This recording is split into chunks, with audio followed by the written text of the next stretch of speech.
Sudden గా Insta follow అవుతూ ఉంటే నాకు ఆ పర్సన్ నెంబర్ కనిపించింది మేడం. ఇలా ఫోన్ లో కాదు, నువ్వు ఇలా ఫోన్ లో ఏడిస్తే నేను తట్టుకోలేను, మాట్లాడదాం, కలిసి మాట్లాడదామని ఒక రిసార్ట్ బుక్ చేశాడు సార్. రిసార్ట్ కి ఎవరమ్మా పిలుస్తారు? అసలు ఆయన పిలవటం ఏంటి, మీరు వెళ్ళటం ఏంటి? ఏదో తెలియకపోయాను అంటే కనుక కాదు. అనుకోకుండా అక్కడ చిన్న మిస్టేక్ అయింది సార్. 3 months కి తెలిసింది సార్ నేను కన్సీవ్ అని. అయ్యో రామా. నేను కడుపులో పెరుగుతున్న బిడ్డకి తండ్రి నా భర్త కాదన్న విషయం నా ఒక్కదానికే తెలుసు సార్.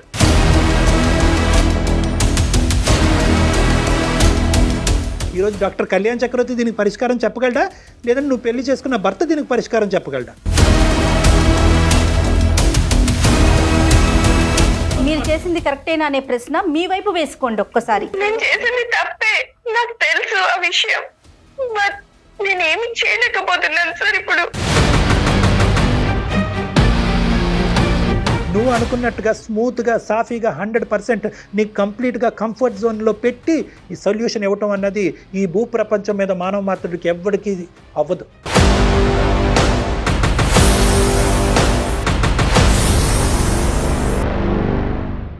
నమస్తే కళ్యాణ్ గారు. నమస్తే జయ గారు. కళ్యాణ్ గారు, శశి అని ఒక ఆమె మనకి మెయిల్ చేశారనమాట. తన పర్సనల్ ఇష్యూ చాలా మలుపులు తిరిగిందండి. ఎలాంటి ఆలోచనలు చేస్తున్నారు, ఎక్కడికి పోతుంది అని అనిపించింది నాకైతే పర్సనల్గా. బట్ మీరే కరెక్ట్గా దానికి ఒక సలహాలు సూచనలు ఇవ్వాలి. నెంబర్ ఉంది నా దగ్గర, కాల్ చేస్తాను. శశి అంటే నేను అంటే పూర్తి పేరేంటో అంటే పూర్తి పేరు శశిరేఖ అయి ఉండొచ్చేమో బహుశా. నేను జయానండి, అందమైన జీవితం ప్రోగ్రామ్ నుంచి కాల్ చేస్తున్నాను. మేడం నమస్కారం అండి. నమస్తే అండి. నమస్తే. మీ మెయిల్ చూశాను, మాట్లాడొచ్చా మీతో? Madam right. నాతో పాటు డాక్టర్ కళ్యాణ్ చక్రవర్తి గారు కూడా ఉన్నారు, స్టూడియోలో ఉన్నాము.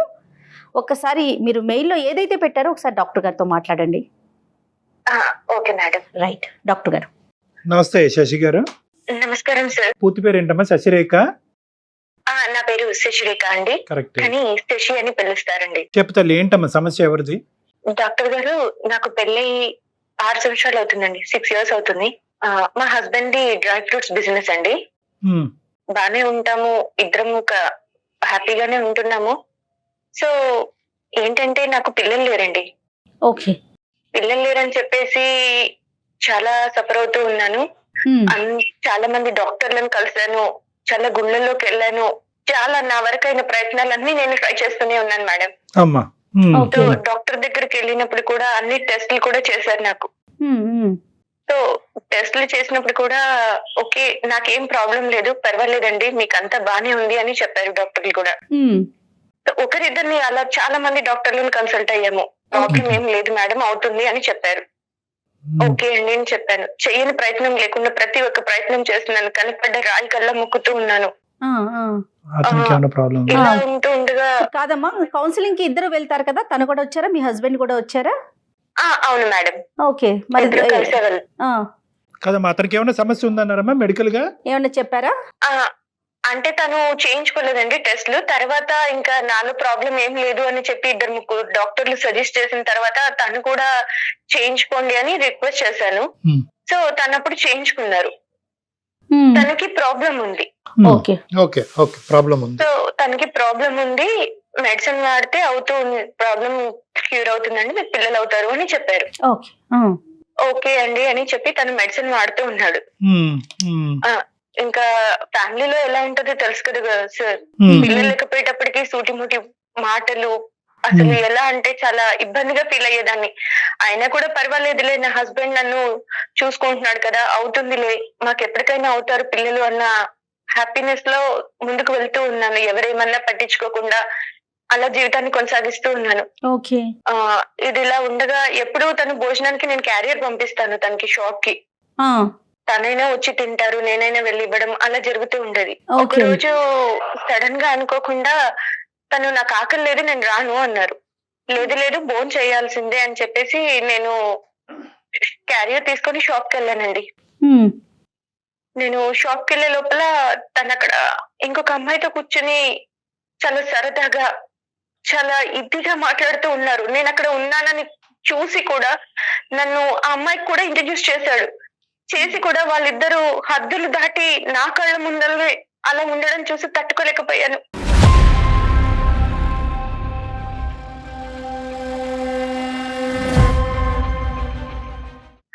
అసలు చెప్పడానికి నాకే అసహ్యంగా ఉంది సార్. వైఫ్ పక్కన పెట్టుకొని కూడా తను అలా బిహేవ్ చేస్తూ ఉంటే నేనేమీ మాట్లాడలేకపోయాను. అక్కడ ఏమీ మాట్లాడకుండా సైలెంట్ గా ఇంటికి తిరిగి వచ్చేసాను. ఎవరు అని ఏమీ అడగలేదు. ఎందుకు అందరిలో మాట్లాడటం అని సైలెంట్ గా ఇంటికి వచ్చేసి, ఎవరు తను, అసలు ఏంటి, మీ ఇద్దరు అంతా చనువుగా ఉన్నారు, ఎందుకు, అమ్మాయి ఎవరు అని ఇలా అడిగానండి. అడిగితే నీకు చెప్పాల్సిన అవసరం నాకు లేదు, ఫస్ట్ నువ్వు బాబును పాపను కనివ్వు, తర్వాత నువ్వు నా గురించి మాట్లాడు, అప్పటి వరకు నీకు అర్హత లేదు, నీకు అసలు ఏమనుకుంటున్నావు, నీకేముందని మాట్లాడుతున్నా నాతో అని చాలా గట్టి గట్టిగా అరిచి గొడవ చేసి కొట్టేసి వెళ్ళిపోయాడండి.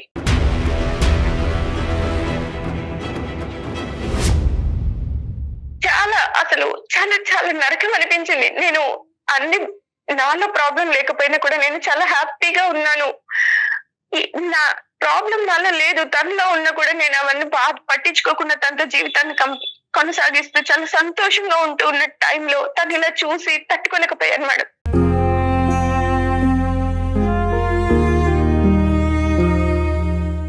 అయితే నేను కాలేజ్ చదివే రోజుల్లో మేడం నన్ను ఒక అబ్బాయి లవ్ చేశాడు, చాలా ఇష్టపడ్డాడు. చాలా ఇదిగా ప్రతి ఒక్కరికి గోడల పైన శశి శశి శశి అభి అంటే ప్రతి ఒక్కరికి నోటెడ్, అలా ప్రతి ఒక్కరు అలా హ్యాపీగా ఉండేవాళ్ళు. అప్పుడు నన్ను లవ్ చేసేవాడు. కానీ తను చాలా అందగాడేం కాదు, అందంగా లేడు, పెద్దగా చదువుకోలేదు. తను తన లైఫ్ ని లీడ్ చేసుకోవడమే కష్టం, తనకి చాలా బాధ్యతలు ఉన్నాయి. ఇంకా నన్ను పోషించే సంపాదన కూడా తను సంపాదిస్తాడో లేదో అని ఆలోచిస్తారు కదా మేడం. నేను ఆ టైంలోనే మా నాన్నగారికి చెప్పుండొచ్చు నేను ఇలా లవ్ చేశాను అని. కానీ ఎవరైనా కన్న తండ్రికి ఉంటుంది కదా మేడం, నా కూతుర్ని నాకంటే గొప్ప వాళ్ళకి చేయాలి. నేను ఇష్టపడ్డాను. ఓకే, పెళ్లి దాకా వెళ్ళలేదు అంతేనా? Yes madam. Okay okay. నేను పెళ్లి చేసుకుంటే తను మర్చిపోతాడు, హ్యాపీగా ఉంటాడులే అని అనుకున్నానండి. ఓకే. సో ఇలా నేను అన్ని 6 సంవత్సరాల నుంచి ఏది గుర్తుకు చేసుకోలేదు. తను నా అంతలో నేను ఉంటున్నాను, అన్ని మర్చిపోయి నా భర్త నాకు సర్వస్వం అని బ్రతుకుతున్నాను మేడం.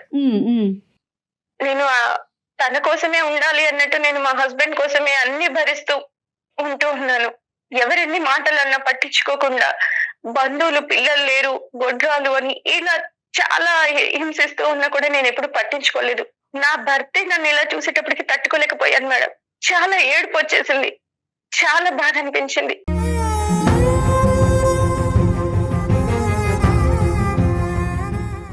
సడన్ గా ఇన్స్టా ఫాలో అవుతూ ఉంటే నాకు ఆ పర్సన్ నెంబర్ కనిపించింది మేడం.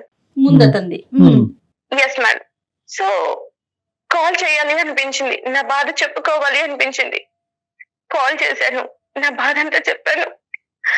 సరే కలుద్దాం అని అన్నారు సార్. ఎందుకు కలుద్దాం అన్నాడమ్మా?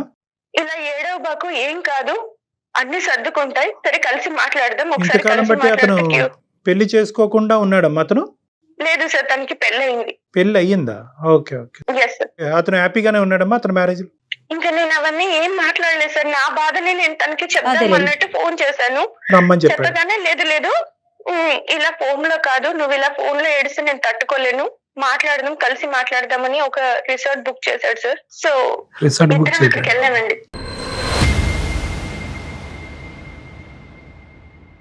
రిసార్టే దొరుకుతాయమ్మా మనకి ఈ టైంలో?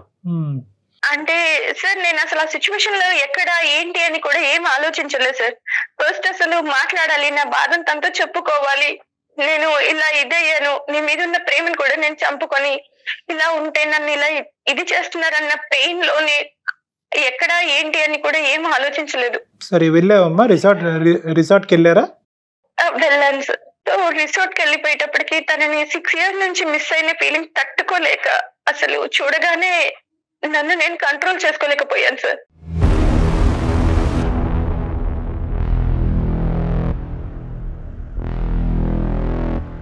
అసలు నా బాధ అతన్ని చూడగానే నాకు ఏడుపు కూడా ఆగలేదు. ఏంటి నేను నిన్ను ఇలా వదిలేసి వెళ్ళిపోయాను అని ఏడుపుతో తన్ని అలా హక్ చేసుకున్నాను సార్.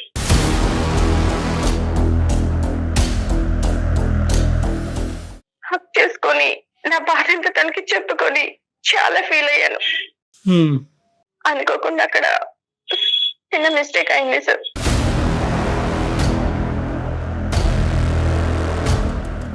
అలా కలుసుకుని బాధ చెప్పుకోవటం అంటే కనుక మనసులు కలుసుకుని చెప్పుకోవటమా, లేదంటే భార్యాభర్తల కింద కూడా కలిసారా? Yes sir. 3 months కి తెలిసింది సార్ నేను కన్సీవ్ అని. అయ్యో రామా.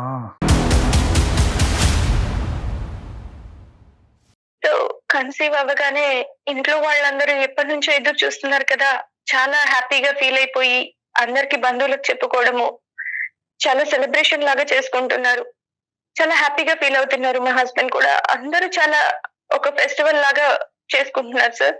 యాక్చువల్లీ అక్కడ విషయం ఏంటంటే, యాక్చువల్లీ నా కడుపులో పెరుగుతున్న బిడ్డకి తండ్రి నా భర్త కాదన్న విషయం నా ఒక్కదానికే తెలుసు సార్.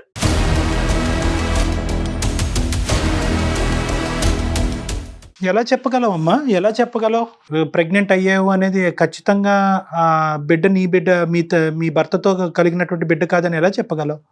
అంటే నేను అప్పటి నుంచి ఎలా అంటే, నేను మా హస్బెండ్ లేదు సార్, ఇద్దరం దూరంగా ఉన్నాం సార్.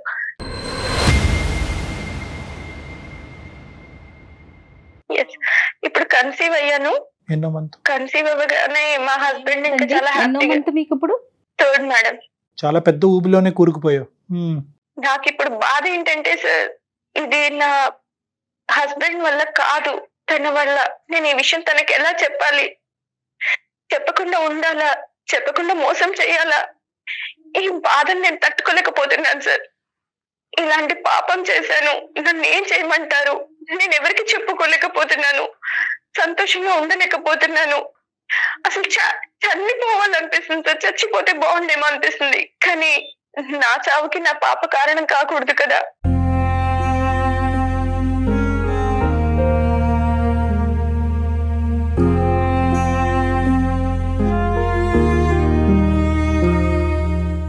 తనని ఎందుకు బలి చేయాలి అని ఆలోచిస్తున్నాను. ఇంకొక సెకండ్ అసలు ఏంటి వద్దు, నాకు ఇది నేను తీసేయించుకోవాలి, నాకు ఇది వద్దు, ఇంట్లో వాళ్ళకి చెప్పకుండా మిస్క్యారీ అయిందని చెప్పి తీసేయించుకోవాలా అని ఇలా చాలా చాలా చాలా డౌట్స్ వస్తున్నాయి సార్.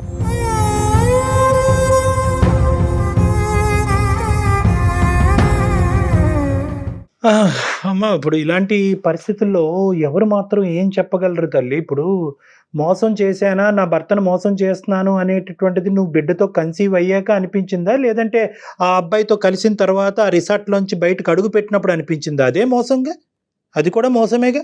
ఇప్పుడు నా భర్తను నేను ఇలా చూశాను, ఇలాగా ఏకలు పక్కపక్కలు అనేటటువంటి అంశాన్ని చూసావు, దానికి మించి నువ్వేమీ చూడలేదు మీ భర్తతో. వాళ్ళు ఫ్రెండ్స్ అయ్యి ఉండొచ్చు, ఇంకోటన్నా అయ్యి ఉండొచ్చు. ఇప్పుడు బిడ్డ పుట్టాడు కాబట్టి పెద్ద తప్పు, బిడ్డతో కన్సీవ్ అవ్వకపోతే చిన్న తప్పు కాదు. At the end of the day it's a breach of trust, నమ్మక ద్రోహం ఇది.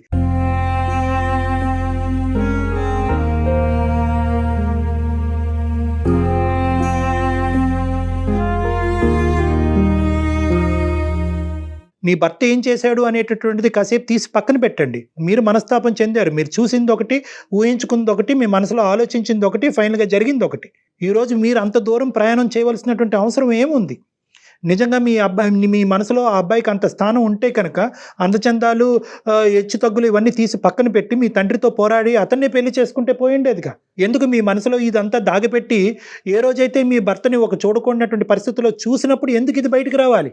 ఇలాంటివి చాలా ప్రశ్నలు వస్తాయమ్మా. ఈరోజు ఏం చెయ్యాలి అని సింపుల్గా మాకు ఫోన్ చేసో లేదంటే మాకు ఈమెయిల్ చేసో అడుగుతున్నారు. నిజంగా ఇటువంటి సమస్యలకి అంత స్ట్రైట్ ఫార్వర్డ్ రెస్పాన్స్ అండ్ నేను తట్టుకోలేకపోయాను సార్. తనని ఆ అమ్మాయితో ఉండే విధానము అవన్నీ చూసి నాకు చాలా బాధ వేసింది. విడాకులు ఇవ్వండి, అతని మీద కంప్లైంట్ చేయండి, పెద్దల్ని పిలిచి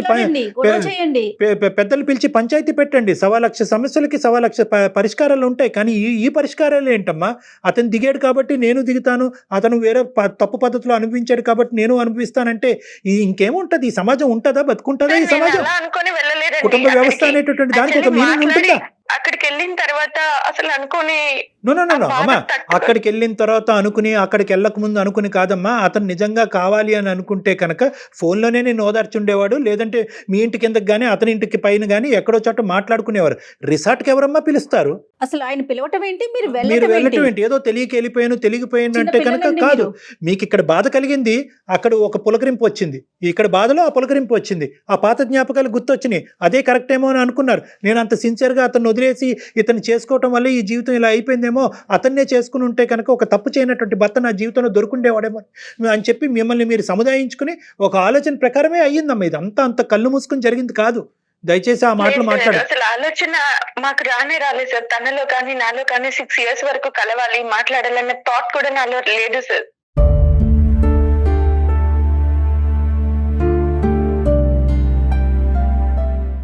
అక్కడ అలా చూసిన తర్వాత సిచ్యువేషన్ కంట్రోల్ అవ్వలేక నేను తనకి ఫోన్ చేసి నా బాధను షేర్ చేసుకోవాలి అనుకున్నాను తప్పించి ఇంకా నేను అంతకు మించి ఇంకేం అనుకోలేదు. అక్కడికి వెళ్ళిన తర్వాత ఓదార్చే టైంలో అలా సినిమా అండి అవ్వదమ్మా, అలా అవ్వదు. సరే, ఇప్పుడు ఏంటంటే నిన్ను నిందించి నిన్ను ఖండించడం అనేది ఇక్కడ సొల్యూషన్ కాదు. ఎందుకంటే ఈ స్టోరీ 199 మంది ఈ విధంగానే అనుకుంటారు, నేను మాట్లాడినట్టే మాట్లాడతారు. అంటే ఏంటంటే నువ్వు అక్కడికి ఎందుకు వెళ్ళావు, రిసార్ట్కి ఎందుకు వెళ్ళావు, బాధ చెప్పుకునే దాని శరీరాలు ఎందుకు ఒకరికొకరు అప్పచెప్పుకున్నారు అనేటటువంటి అంశాన్ని ఎవరన్నా మాట్లాడతారు. నెంబర్ 2, ఎవరన్నా ఏమన్నా అంటే కనుక అతను గడ్డి తిన్నాడు కాబట్టి నువ్వు గడ్డి తింటావమ్మా, నీ భర్త గడ్డి తిన్నాడు కాబట్టి నువ్వు గడ్డి తిన్నావమ్మా అని అంటారు.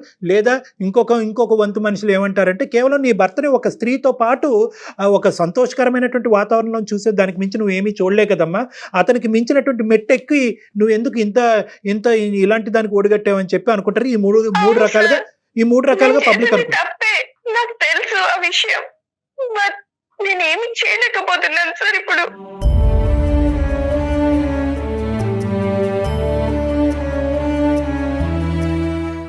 నువ్వేం చేయాలని అనుకుంటున్నావు చెప్పమ్మా ఫస్ట్, తర్వాత ఏం చేస్తే బాగుంటుంది అన్నది మేము చెప్తాం. ఫస్ట్ నువ్వేమనుకుంటున్నావు? నీ కానటువంటి బిడ్డని ఇదే విధంగా దిగమింకుని సీక్రెట్గా పెంచి పెద్ద చేస్తే కనుక అభిమానాలు ఆప్యాయతలు పెరిగిన తర్వాత నమ్మకద్రోహం చేసిందని అవుతానేమో అనిపిస్తుంది సార్. ఆ నిందని నేను మొయ్యలేను సార్.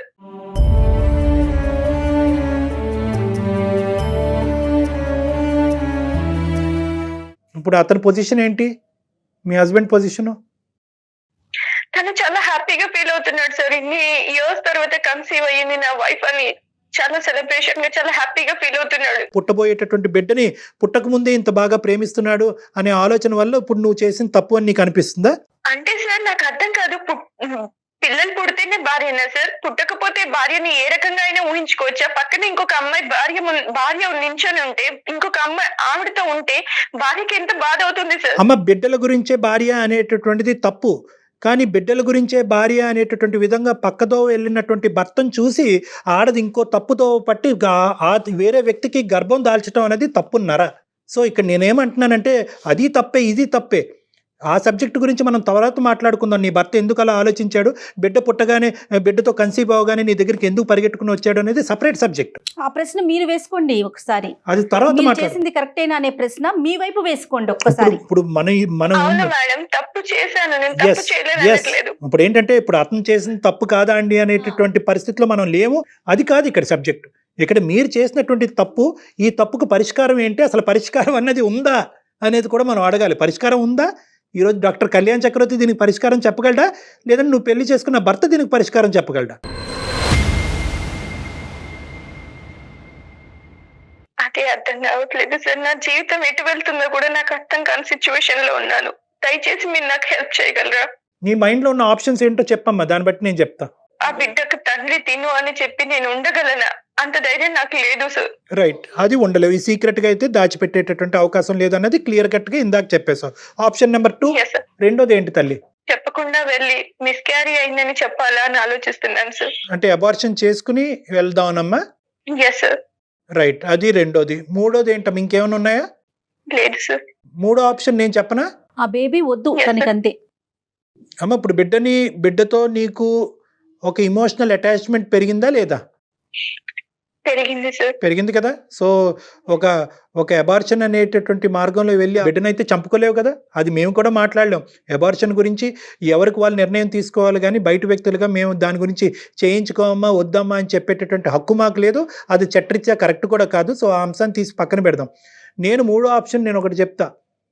ఏదైతే అది అయ్యింది అని చెప్పి నీ భర్తతో ఈ పరిస్థితుల్లో నిన్ను చూడటం వల్ల నేను మనస్తాపం చెంది ఒక డిప్రెషన్లోకి వెళ్ళి నా స్పృహను కోల్పోయి నేనేం చేస్తున్నానో నాకు తెలియక ఈ తప్పు జరిగింది అనే విధంగా నీ భర్తకు చెప్తే అతని రియాక్షన్ ఏమవ్వచ్చు? అసలు తను ఇప్పుడు నువ్వు మాకు చెప్పిందేనమ్మా, నువ్వు మాకు ఏదైతే చెప్పావో ఇదే ఆస్పెక్టు ఈ బలైనటువంటి పరిస్థితిలో నువ్వు చేసినటువంటి పనితో నేను మనస్తాపం చెంది నేను అక్కడికి వెళ్ళి చెప్పుకోవటానికి తనకి చెప్పలేను సార్, దానికంటే చావడమే బెటర్ సార్.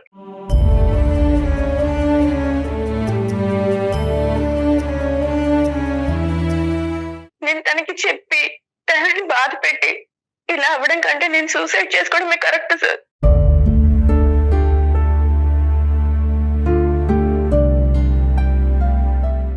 వద్దులేమ్మా. ఇప్పుడు సూసైడ్ చేసుకోవాలి అనేటటువంటి ఆలోచనతో వచ్చిన దానివైతే ఈ వేదిక ఎందుకమ్మా? ఈ వేదిక మీద ఇప్పుడుకొచ్చి ఎవరికి సూసైడ్ చేసుకోండి అని మేము చెప్పం కూడాను. ఓకే, సో అది కాదు, అది తీసి పక్కన పెట్టండి. బ్రతుకుంటానికి 1000 కారణాలు ఉంటాయి, 100 సమస్యలకి 1000 సొల్యూషన్లు ఉంటాయి. కొద్దిగా కూల్గా మనం ఆలోచిద్దాం.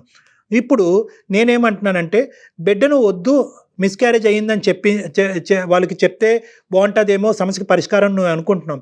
కానీ చేతులారా ఏ తప్పు చేయనటువంటి ఒక బిడ్డని చంపుకున్నాను అనేటటువంటి ఫీలింగ్తో నువ్వు బతుకుండగలవమ్మా? అప్పుడు హ్యాపీగా ఉండగలవా నువ్వు?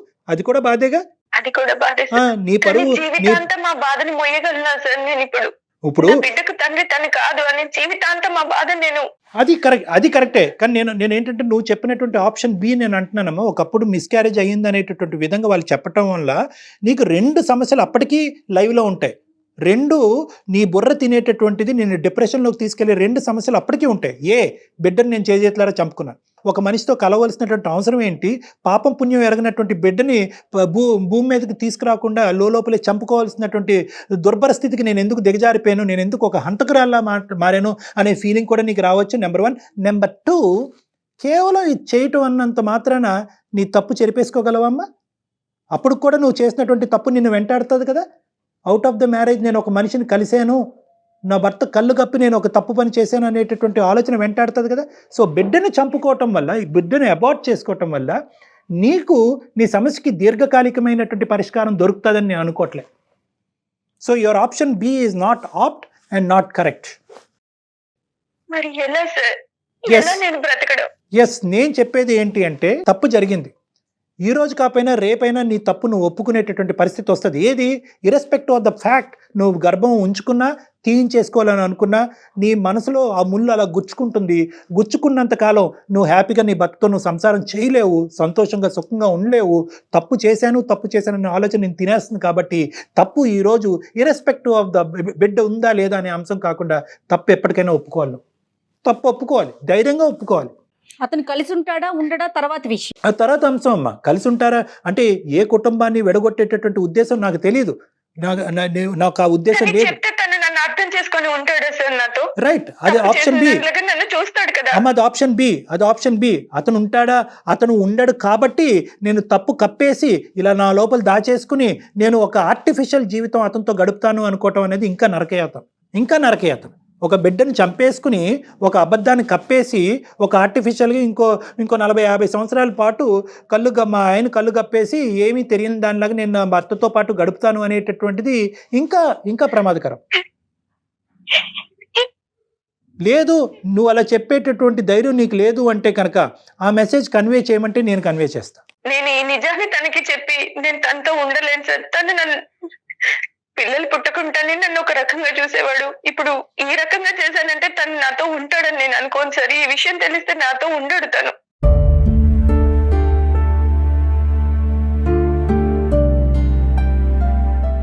చూడమ్మా, అన్ని తప్పులకి ఒక పాజిటివ్, చాలా కంఫర్టబుల్ సొల్యూషన్ వస్తుంది అని అనుకోవద్దమ్మా. ఒక చోట ఇప్పుడు నీ భర్త నీతో ఉంటాడా లేదా అనేటటువంటిది ఒక ఆఫ్టర్ ఇష్యూ, ఒక సెకండరీ ఇష్యూ. ఈరోజు ప్రైమరీ ఇష్యూ ఏంటంటే ఈ నిజాన్ని ఇలా కప్పిపుచ్చి అతనితో నువ్వు జీవితం కొనసాగగలవా? బిడ్డను చంపేసుకుని లేదంటే బిడ్డ నా బిడ్డ కాదు అనే సీక్రెట్ని దాచిపెట్టి, అలాగైతే నేను ఉండను అని చెప్పి ఆ ఆప్షన్ అయితే తీసేసావు. బిడ్డను తీసేసుకుని ఒక సీక్రెట్ని కప్పిపుచ్చి అతనితో ఎంతకాలం హ్యాపీగా నువ్వు ప్రయాణం చేయగలవు? అప్పుడు మాత్రం నీకు ఇది నేను ఒకటి దాచిపెడుతున్నానని నీకు గుచ్చుకోదు అనేది గ్యారంటీ ఉందా? లేదు. రైట్. సో ఇక్కడ ఉండేటటువంటిది ఏంటంటే, నేను చెప్తున్నాను కదమ్మా, ఈ ప్రాబ్లంకి ఇది చాలా క్లిష్టమైనటువంటి ప్రాబ్లం. నువ్వు అనుకున్నట్టుగా స్మూత్గా సాఫీగా 100% నీకు కంప్లీట్గా కంఫర్ట్ జోన్లో పెట్టి ఈ సొల్యూషన్ ఇవ్వటం అన్నది ఈ భూప్రపంచం మీద మానవ మాత్రుడికి ఎవ్వడికి అవ్వదు. ఎందుకంటే కనుక జరిగినటువంటి తప్పు ఆ స్థాయిలో జరిగింది కాబట్టి, నువ్వు 3వ నెల గర్భవతి కాబట్టి, ఇది అందరి జీవితాలకి ముడిపడి ఉంది కాబట్టి, నువ్వు చూడకూడదు ఏదో చూసావు, దాన్ని ఇంకో స్థాయిలో ఊహించుకున్నావు, వెళ్ళి ఇంకో మనిషితో తప్పు చేసావు, ఈరోజు గర్భం దాల్చావు. ఇప్పుడు దీనికి సింపుల్గా 100%గా నేను అందరూ హ్యాపీగా ఉండే సొల్యూషన్ చెప్పమంటే ఎవరు చెప్పలేరు. ఇక్కడ ఎవరో ఒకరు బాధపడాలి. ఎక్కువ బాధపడతావా తక్కువ బాధపడతావా అనేటటువంటి దాన్ని బట్టి ఇటువంటి సొల్యూషన్ ఉంటుంది. అయితే డాక్టర్ గారు, ప్రేక్షకులందరూ ఇప్పుడు నేను చెప్పేదానికి వ్యతిరేకిస్తారేమో నాకు తెలియదు, కానీ స్త్రీకి పురుషుడికి ఉన్న తేడా ఇదేనండి. ఒక పురుషుడు తప్పు చేస్తే దాని ఇంపాక్ట్ కనిపించదు, కానీ ఒక స్త్రీ కనుక తప్పు చేస్తే దాని ఇంపాక్ట్ చాలా స్పష్టంగా కనిపిస్తుందండి. చూడండి, అది భరించాల్సిన పరిస్థితి కూడా వస్తుంది కదా. చూడండి, తన పరిస్థితి అటు ముందుకు వెళ్ళలేదు, ఇటు వెనక్కి రాలేదు. ఒక స్త్రీగా నన్ను బాగా అర్థం చేసుకున్నారు. అమ్మ, ఒకటే నేను చెప్తాను తల్లి, ఇక్కడ ఏంటంటే ఇది బహుశా మేము చెప్పేటటువంటి సొల్యూషన్ నీకు చాలా పార్షల్గా ఇన్కంప్లీట్గా అనిపించవచ్చు. నేను ఇందాక చెప్పాను కదా, దీనికి కంప్లీట్గా అందరూ నవ్వుకుని సంతోషంగా ఉండే సొల్యూషన్ దీనికి లేదు కాబట్టి నేను ఎంచుకున్నటువంటి సొల్యూషన్ ఇది. తర్వాత నీ ఇష్టం. ఎందుకంటే నేనేమంటానంటే, ఏమో నేను తప్పుగా ప్రవర్తించాను అనే రియలైజేషన్ నీ భర్తకు రావచ్చేమో. నేను తప్పుగా, ఒక స్త్రీ అంటే కనుక, ఒక భార్య అంటే కేవలం పిల్లలు అనేటటువంటి మెషిన్ లాగా నేను నా భార్యను నేను పరిగణనలోకి తీసుకోవటం వల్లే నా భార్య మనస్తాపం చెంది ఇటువంటి తప్పు చేసిందేమో అనేటటువంటి రియలైజేషన్ నీ భర్తకు రావచ్చు. కాబట్టి ఎప్పటికీ కూడా ఒక కుటుంబం, ఒక భార్యాభర్తల సంసార జీవితంలో ఎప్పుడు కూడా నిజాలు ఎప్పుడు కూడా బహిర్గతం కావాలమ్మా. అబద్ధాలతో జీవితం నడిపించలేం మనం. కాబట్టి నా ఉద్దేశం, ఇప్పటికీ కూడా నీకు ఎంత కఠినంగా అనిపించినా కూడా నువ్వు నిజం చెప్పాలి అనేదే నా ఆలోచన. ఒకప్పుడు చెప్పలేను అని అనిపిస్తే కనుక మీడియేషన్ కావాలి, ప్రొఫెషనల్ మీడియేషన్ కావాలి. చెప్పేటటువంటి విధంగా, అతను అర్థమయ్యేటటువంటి విధంగా అతనికి చెప్పాలి అని నీకు అనిపిస్తే కనుక, నీ పరిస్థితులను నువ్వు నాకు పుస్తకం విప్పినట్టుగా మొత్తం అంతా వివరించావు కాబట్టి, నాకు అర్థమయ్యేటటువంటి విధంగా ప్రొఫెషనల్గా అతను నీకు చెప్పేటటువంటి ప్రయత్నం చేయమంటే నేను దానికి కూడా రెడీ. అయితే అంతా కూడా పాజిటివ్ వేలోనే వెళ్తుందని మాత్రం ఎక్స్పెక్ట్ చేయకండి. అసలు 100% ఎక్స్పెక్ట్ చేయొద్దు. మీరు ఏమొచ్చినా దానికి రెడీగా ఫేస్ చేయడానికి రెడీగా ఉండి అప్పుడు డాక్టర్ గారు మాట్లాడారు. అప్పుడు అతను తీసుకునే నిర్ణయం బట్టి అసలు ఈ బిడ్డను ఉంచాలా ఉంచకూడదా అనేది కంప్లీట్గా భార్యాభర్తలుగా అది మీ ఇద్దరు డెసిషన్ అమ్మా. ఎందుకంటే తండ్రి అతను, ఎందుకంటే ఇప్పుడు అది ఇంకా చాలా కాంప్లికేటెడ్ ఇష్యూ అవుతుంది. అతనికి పెళ్ళయింది, ఫాదర్ అతను. సో ఒకప్పుడు అబార్ట్ చేసుకోవాలి అంటే కనుక నీ కన్సెంట్ ఏంటి, అతని కన్సెంట్ ఏంటి, ఇవన్నీ కూడా పరిగణలోకి వస్తాయి. సో దానికి కంప్లీట్గా మీరు మెడికల్ అండ్ లీగల్ అడ్వైస్ సపరేట్గా తీసుకోవాలి. కానీ దానికి ముందు నీ భర్తకి ఏ విధంగా ఇది చెప్తారు అనేది ప్రధానమైన అంశం. మీరు చెప్పలేనటువంటి పక్షంలో నా హెల్ప్ తీసుకుంటానంటే దానికి కూడా నేను రెడీ. రైట్ అమ్మా. ఒకసారి నేను మీకు పర్సనల్ నెంబర్ షేర్ చేస్తాను. డాక్టర్ గారితో ఒకసారి పర్సనల్గా మాట్లాడండి. ఎందుకంటే ఈ వేదిక మీద చెప్పలేని విషయాలు, మీరు చెప్పలేనివి, అలానే డాక్టర్ గారు సూచించలేని విషయాలు చాలా ఉన్నాయి. పర్సనల్గా మాట్లాడితే చాలా బెటర్ అండి. Right, all the best. ధైర్యంగా ఉండండి అమ్మా.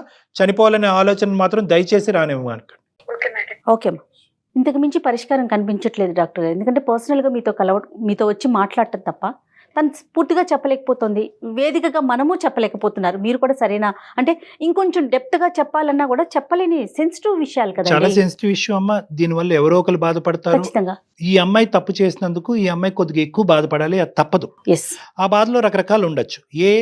భర్త వింటే కనుక బహుశా నాన్ యాక్సెప్టెన్స్, నీ దారి నీది, నా దారి నాది, విడాకులు. సో బహుశా ఈ అమ్మాయిని మనం మెంటల్ గా ప్రిపేర్ చేయాలి. అల్టిమేట్ అవుట్కమ్, కాళ్ళ మీద తను నిలబడే ధైర్యాన్ని మాత్రం ఇవ్వాల్సిన అవసరం వచ్చింది. తన కాళ్ళ మీద తను, ప్లస్ బిడ్డ, భర్త లేకుండా బిడ్డను చూసుకునేటటువంటి పరిస్థితిని కూడా ఆ అమ్మాయి అంగీకరించేటటువంటి పొజిషన్ కి మనం తీసుకెళ్ళాలి. Thank you so much. చూద్దాం మేడం, కలవనియండి, చూద్దాం మనం. షూర్, డెఫినెట్ గా అండి. నమస్తే.